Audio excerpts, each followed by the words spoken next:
Hey everybody, it's Gary Enerson here. How y'all doing? I hope you had a good week. Welcome to episode number 47 of Gary E Sketch Cards, and this week I am drawing a pencil sketch of Han Solo from the original Star Wars movie. This was one of three cards that were part of a giveaway promotion I had a few weeks back, and this one went to a buddy of mine named Tim Alm who wanted a sketch card of Han Solo, and I figured I would do one of the classic poses from the original movie and send that off to him. So thanks, Tim. I do appreciate you entering the contest I had, and I guess with that, let's get to it. So I mentioned the giveaway that I had earlier on a couple of months ago.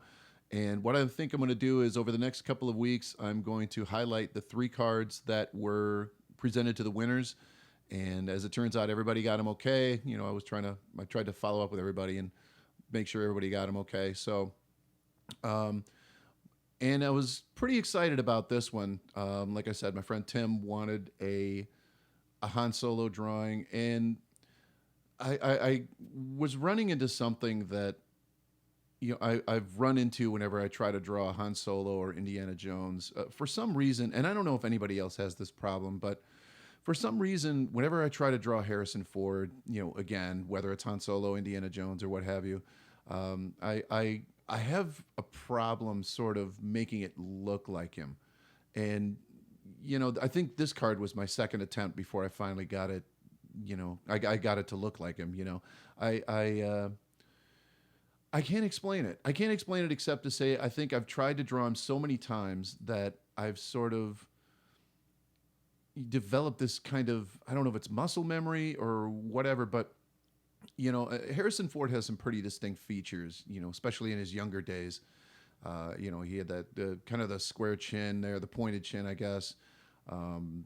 Is the upper lip on his mouth was very, sort of angular. And I know that sounds weird, but if you've ever tried to draw him or you've ever looked at the picture and you know of a younger Harrison Ford, you kind of know what I'm talking about. And I think what I was doing was sort of drawing what was in my head as opposed to what was on the reference photo, you know.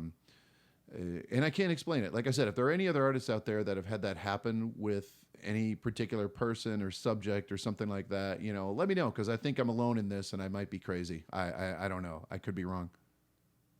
I think it was kind of only fitting that I do the Han Solo card first, um, because, like I said in my last video, this marks the 1 year anniversary of Gary E Sketch Cards. I started this back in May of 2015.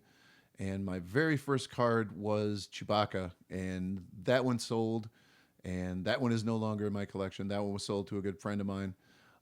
But for the 1 year, probably 1 year and 1 week anniversary, uh, you know, throw Han Solo in. Maybe it's kind of fitting, but like I said, that's the first of three that I'm going to do, and they're not all Star Wars. There's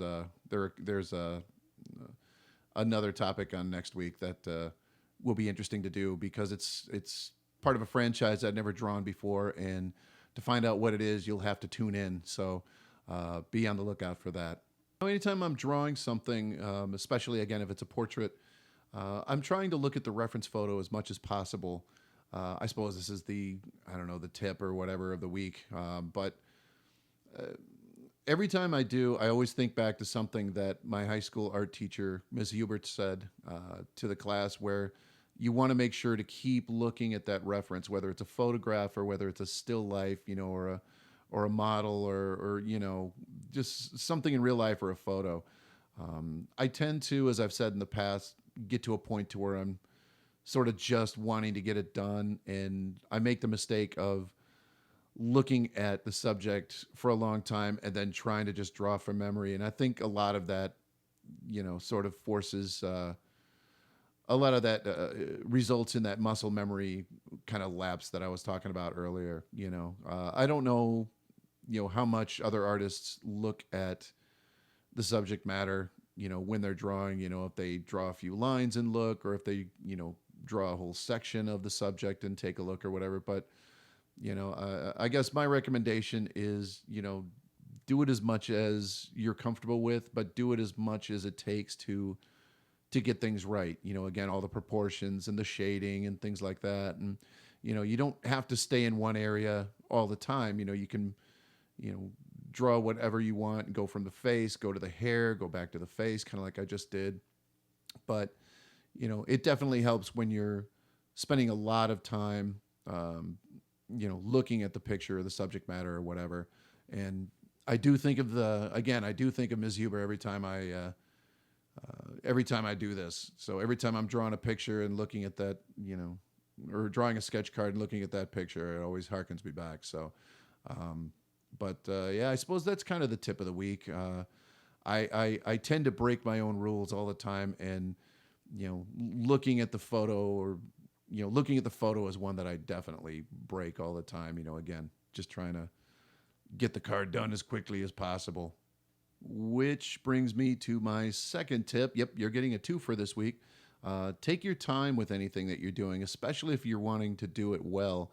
If you're just sketching out ideas and things like that, or you're doing a quick draw challenge or something, you want to make sure you can do it quick, but you want to make sure you can do it well. And sometimes the two of those don't go together. So, I'm still learning this. So if you're still learning this, then let's learn together. But yeah, look at your photo reference as much as possible, before putting the pencil onto paper or the brush onto canvas or what have you, and take your time with it. You know what I mean? Enjoy it. It's satisfying when you finish a piece and you put the time into it. You took the time to do it well. And if it looks like your subject, bonus, man. That's, again, there's no better feeling. And I don't want to come off sounding like, oh, I'm an artist, I'm a genius, but again, when you look at a piece after you've finished and, it looks like the subject matter, like this is going to sound like I'm tooting my own horn. This looks to me enough like Harrison Ford that, anybody you show this off to, they're going to be like, oh, that's Han Solo. Nice. And I don't want to sound like I'm setting my own bar low, but that's kind of what I'm going for. Just getting the idea that it's Han Solo is kind of enough for me. And, doing it freehand also, I mean, that's satisfying. So, but, I once again, I kind of get lucky sometimes. So I'll get off this topic because I feel like, I'm an artistic genius. I'm really not. I swear I'm not. Most people will tell you I'm not. So what else should we talk about? I'm curious to see your opinion on, or to hear your opinion, I should say, on the video format. I've been kind of looking around the web and looking around YouTube and that, and there are a ton of like speed drawing videos and things like that. And, my series is really only one of, millions that are out there. And there are so many people that are doing, stuff like this from time to time and stuff like that. And I'm trying to come up with a format that I can't really set this apart as such. I don't have music in the background. I'll just explain. This is stuff you probably already know. I don't have music in the background while I'm talking. I tend to try to keep the videos under 12 minutes, under 13 minutes. To me, it seems like that's long enough to, have a quick chat and, give you a real chance to see how I'm drawing the sketch cards and that. And, it's not so fast that, all of a sudden just stuff's appearing on the page and bloop, it's done, but it's not too long. You know what I mean? I'm kicking around the idea of bringing back a full run series where I just start a drawing or a painting from start to finish and make it, a bunch of episodes. But, I'm curious to hear what you think. I kind of like this format. And, if there are any suggestions or any recommendations other than stop doing it, I'd be more than happy to hear them. So, let me know in the comments below what you think. And we'll see what happens with that. And with that, we're coming down to the end here. So follow me on Instagram. The watermark at the bottom right-hand corner kind of gives my address on Instagram there. I put all these cards up, and I put a lot of other stuff up there that doesn't go on Facebook or in on my videos and that. There may be a website coming soon, and I will keep you all posted on that. In the meantime, take care. I will see you next week. Please like, share, and subscribe. Subscribe if you like what you're seeing here, and if you want to see more videos like this. I will see you next time.